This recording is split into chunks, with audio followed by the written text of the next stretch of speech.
जिस तरह से देखा जाए उत्तर प्रदेश से एक और बड़ी खबर है लखनऊ से, जहां यूपी में सियासी हलचल तेज है। बीजेपी 8वें प्रत्याशी के लिए वोट प्रबंधन में जुटी हुई है। राजा भैया से मिलने पहुंचे हैं बीजेपी प्रदेश अध्यक्ष भूपेंद्र चौधरी। जन सत्ता दल लोकतांत्रिक के अध्यक्ष हैं राजा भैया। 8वें प्रत्याशी संजय सेठ भी रहे मौजूद। राजा भैया के पास अपना और एक अन्य 2 वोट में है। राजा भैया के घर पहुंचे यूपी बीजेपी अध्यक्ष भूपेंद्र चौधरी और लगातार हमारे साथ बने हुए हैं उत्तर प्रदेश के संपादक राघव त्रिपाठी जी। त्रिपाठी जी, जिस तरह से भाजपा नेता और राजा भैया के बीच की मुलाकात किस ओर इशारा कर रही है और कितना गेम चेंजर साबित हो सकते हैं राजा भैया? देखिए दीपक जी, उत्तर प्रदेश की सियासत में राजा भैया एक बड़ा नाम है। ऐसी उत्तर प्रदेश में 2 दशक में कोई सरकार न हो जिसमें राजा भैया ने तारणहार की भूमिका न निभाई हो, उनकी सरकार न बचाई है। 2002 में जब मायावती की सरकार बनी तो राजनीतिक मतभेद के चलते राजा भैया ने समर्थन नहीं दिया था।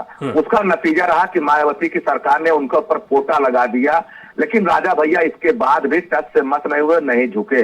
लगभग 19 महीने जेल में रहते हुए उन्होंने मायावती की सरकार गिरा दी। उसके बाद मुलायम सिंह यादव मुख्यमंत्री हुए। राजा भैया ने कल्याण सिंह की सरकार बचाई है, राम प्रकाश गुप्ता की सरकार बचाई है, राजनाथ की सरकार बचाई है, 2 बार मुलायम की भी सरकार बनवाई है। तो ऐसे में राजा भैया इस समय उत्तर प्रदेश में बसपा और कांग्रेस से बड़ी पार्टी है। इनके पास 2 विधायक हैं और इस राज्यसभा चुनाव में बहुत महत्वपूर्ण भूमिका निभाने जा रहे हैं। हमारा राजा भैया से समाजवादी पार्टी के जो प्रदेश अध्यक्ष नरेश उत्तम वो भी मिले थे, उन्होंने समर्थन की अपील की थी।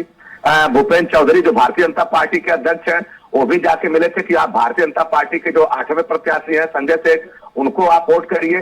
राजा भैया ने अभी किसी से कुछ खुलकर नहीं कहा। हाँ, इतना जरूर है, राजा भैया ने अगर किसी से कह दिया होगा हम समर्थन देंगे आपको, तो वह उससे पीछे नहीं हटने वाले हैं। और सबसे बड़ी बात है कि जिस तरह से उत्तर प्रदेश में राज्यसभा की 10 सीटें हैं लेकिन प्रत्याशी 11 मैदान में है, तो एक प्रत्याशी की तो हार तय है। अब वह प्रत्याशी सपा का होगा या भारतीय जनता पार्टी का होगा, ये तो 27 तारीख को पता चलेगा। लेकिन इतना जरूर है, राजा भैया ने अगर भाजपा को या सपा में किसी को भी आश्वासन दे दिया होगा तो वह अपने बात से पीछे नहीं हटने वाले हैं। दीपक जी, आपको बता दें, जब पिछला राज्यसभा चुनाव हुआ था तब राजा भैया की दोस्ती अखिलेश यादव यानी समाजवादी पार्टी से थी, लेकिन उस समय अखिलेश यादव की बहुजन समाज पार्टी यानी मायावती से दोस्ती थी, गठबंधन था। लेकिन राजा भैया ने उस समय भी साफ कर दिया था कि आपकी दोस्ती हो सकती है, मेरी दोस्ती मायावती से नहीं, हमारे राजनीतिक मतभेद हैं, इस नाते हम आपको वोट नहीं करेंगे। उसका परिणाम रहा कि अखिलेश यादव ने राजा भैया में राजनीतिक प्रतिद्वंदता बढ़ी। अखिलेश यादव ने भी राजा भैया के खिलाफ बयान दिए,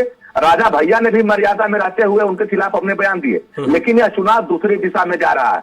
इस समय राजा भैया लोकतांत्रिक जनसत्ता दल के अध्यक्ष हैं, इनके पास 2 विधायक हैं, आगे लोकसभा का चुनाव है। किस दल के साथ क्या उनकी रणनीति बनती है, तो वह बता के इतना जरूर है कि राजा भैया जिस दल के साथ जाएंगे उस दल की जीत सुनिश्चित मानी जाएगी, क्योंकि केवल 2 विधायकों की बात नहीं है, इसके अलावा राजा भैया के सभी दलों में संपर्क है। राजा भैया अपने बलबूते जब मुलायम सरकार 2002 में सरकार बनाने की कोशिश कर रहे थे, जब मायावती सत्ता में थी, उसके बाद से 2 साल के भीतर उन्होंने भारतीय जनता पार्टी के कई विधायकों को साथ लिया और तमाम विधायकों को साथ लिया और मायावती को सत्ता से हटाकर मुलायम सिंह को मुख्यमंत्री बनवा दिया था। तो ऐसे में सभी दल जानते हैं, चाहे सपा हो या भाजपा हो, कि अगर राजा भैया चाहेंगे तो उनके प्रत्याशी की जीत होगी। इसी नाते सपा के लोग भी और भारतीय जनता पार्टी के लोग भी लगातार राजा भैया के संपर्क में है। अब देखना होगा कि राजा भैया किसके साथ जाते हैं और किसकी बैतरणी पार होती है।